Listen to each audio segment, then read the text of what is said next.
Hi, we're going to work on this problem next, and this problem will require you to understand how to create a polygon in AutoCAD, and more specifically it's a six-sided polygon, which is a hexagon. And you would also be required to learn required to use the Eclipse command to create these curves. Okay, now as with all questions and problems, when you look at this, the first steps to create, or the first things to draw, is always the center lines. You want to take care of that first. Then you draw from inside out, meaning you will draw the hexagons, the circles, the inner circles, the outer circles. Then you work on the ellipse. After you've completed this, you will trim away all the unnecessary outlines, and then tidy up by shortening the center lines. Okay, there will be some center lines that will be missing from before. You need to add them in so that you do not lose out on your marks. You need to put in the center line for this eclipse as well. Okay, so without further ado, let's get started. You need to create the center lines. So always remember to go to the correct layer, create the center lines, and if you were to look at the drawing, the center line distance apart was 110 millimeters, which is here. So we use the offset command, type 110, select this line, select on this side, press escape. Okay, then next we look at the hexagon, and this hexagon presents to you the information that it is 40 millimeters AF, standing for across flats, right? AF stands for across flats, AC for across corners. From the notes, you'll know that for across flats, the hexagon will be outside of the circle, and hence it will be under the circumscribe. Okay, so it will be under the circumscribe option. So to create the polygon, you need to go to the rectangle icon, click on the little triangle, and choose polygon. AutoCAD will prompt you and ask you how many sides do you want to create, and a hexagon is six-sided, and they will then ask you to specify the center of the polygon, which is here. As you move your mouse to the intersection, you will see the green cross, and that's where you enter. Now, this is inscribed, but because we are given the information as across flats, it is circumscribed. Okay, and the radius is 20. So we enter. I made a very common mistake here. I created a polygon within the centerline layer. So the hexagon is supposed to be an outline. So I select it, and I go over to the layers, and I choose the correct layer to use. Press escape to end the selection, and this is how it is. The next thing that I'm going to draw are the circles. The inner circle is diameter 16, the outer circle is radius 16. Okay, so it's radius 16 and radius 8. Okay, we keep that in our heads. Radius 16. Sorry, we're still in the center line layer. I need to go to the outline layer.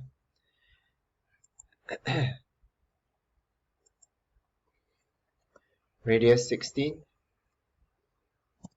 Enter. And radius 8.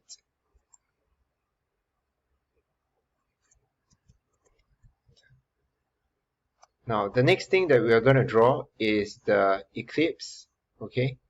And it is shown in the question here, the eclipse from C to D. Okay, it's half an eclipse from C to D. And the major axis intersects the large circle, diameter 70, and intersects the diameter 32 or radius 16 circle. Alright, and the minor axis it's 12. Right, actually it's 24, starting from somewhere here. So the value to enter is 12 for the radius, right? So these are the values that we need to key in to create the half eclipse from C to D. I've forgotten to add in the diameter 70 circle, and I'm going to do that now. Diameter 70, so radius should be 35.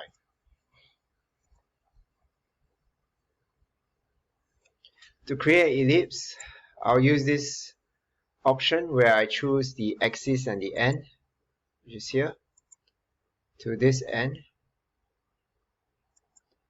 and the height that I will choose, or I will enter the value in for the height, will be 12. Okay, and don't worry about this bottom curve. We will delete them later. Now the top part of the curve is made from a 1/4 ellipse, and it starts from A to B, okay, which is from the top of the diameter 70 circle and to the half circle of the R16. Okay. So we're going to create that now. And this time around, I will use the center and the top and the major axis option. Okay, so I'll select one end here, the other end there, and the top end over here. Okay, so now I have completed whatever that I need to draw. The next command that I'll use is the trim command, and the trim command allows us to eliminate lines that we do not need. So once you click the trim command, I can move my mouse over to the lines that I do not need, and I will cancel it out. Okay, so I don't need this. Scroll in. I don't need this, and I don't need the top part of the circle. Okay, don't need this. I don't need the bottom edge, and I don't need this edge here. It looks like it's clean, but if you can catch this little bit here, you need to remove it. Okay. Now, once this is done, something like a French curve ruler. Okay. Once this is done, you press Escape to escape the trim command.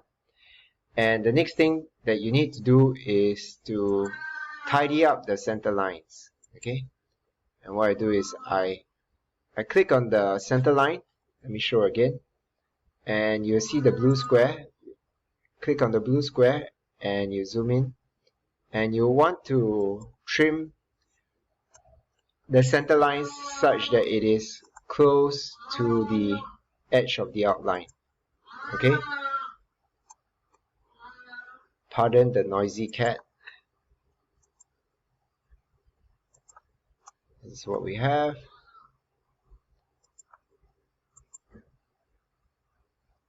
Okay.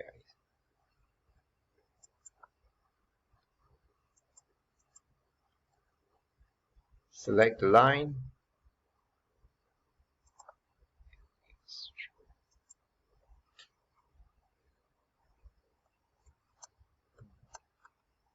Select the line. When you select the line, you could move over to the red dot and you choose stretch.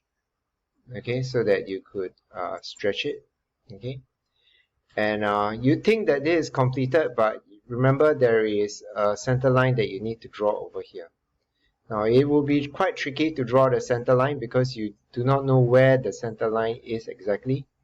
So what happens is that you need to go to the center line layer, click on the line icon, and you won't be able to know where the center line is, right? It's somewhere approximately here.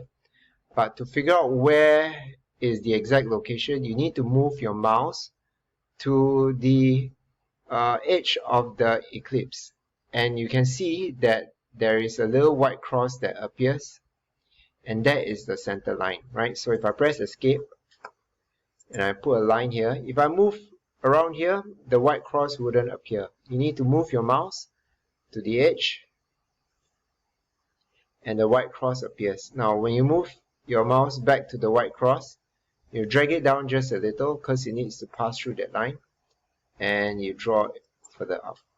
Okay, and with this completes the tutorial question that I've gone through with you in class earlier. See you again soon. Bye.